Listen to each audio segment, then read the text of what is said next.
Okay, this is an example of delineating a watershed. And you can see here on the topo, you can see this blue line that's got the 3 dots. That shows an intermittent stream.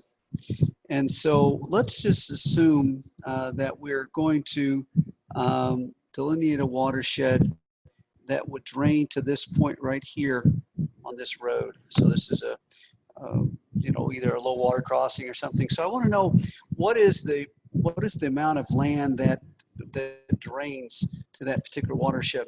So the other thing I want to call your attention to are the light brown or the contour lines of equal elevation.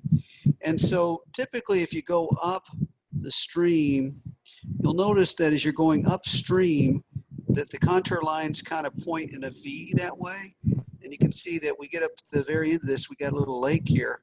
If we go on this tributary up here, you can see as we get higher and higher, you also have to pay attention. You got other streams that start and go the other way. So we're going to start down here with delineating this watershed. And I'm just going to start in here and I'm going to say, okay, I'm going to draw this line, which I'm going to assume that water that falls here would run to this watershed or this stream. Water that falls right here would not, and it would run out of the watershed in a different direction, or actually below the point that it spills to. So typically in GIS things, they call this a pour point. Pour is in P-O-U-R. So if I continue delineating, I look for these areas where I've got these circles. These are high points. These are kind of mountaintops, or not mountaintops, but hilltops. And the area between them is like a saddle. So I'm looking at this. You see this kind of this V. So I'm thinking, okay, this is probably an area which is coming down into here. So I'm going to stay to the right of that. And I'm going to come in and I hit the middle part of this.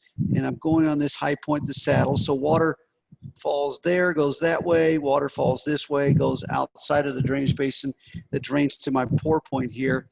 And I'm going to come on over and connect into here. Now you see I've got this other stream here. So I know I'm going to have to stay along this saddle. This is sort of a high point. A lot of times the roads, unimproved roads will run along the ridge lines. And so I'm going to erase that there a little bit and draw this more onto the road because I know usually they kind of follow the ridges. And so, I've got areas up here. This is a water, little intermittent streams going this way. So I'm going to kind of draw this in, come around through here, through this high area, which is right in here. And I'm going to come back around. And then I'm looking at these. I'm thinking the water's going probably that way from that part of the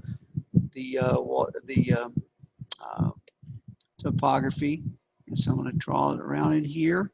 Now I'm going to come back in. I've got a high point right here that I know I'm going to run through because water's going that way or this way. So I'm going to try to join these up, and I kind of looking through here and I'm saying, okay, this is kind of how I do this. And then as I come back around through, now I've got to say, okay, well, I'm probably going to come down through this ridge right to there. So everything inside this area here is draining to my pour point, which is right there.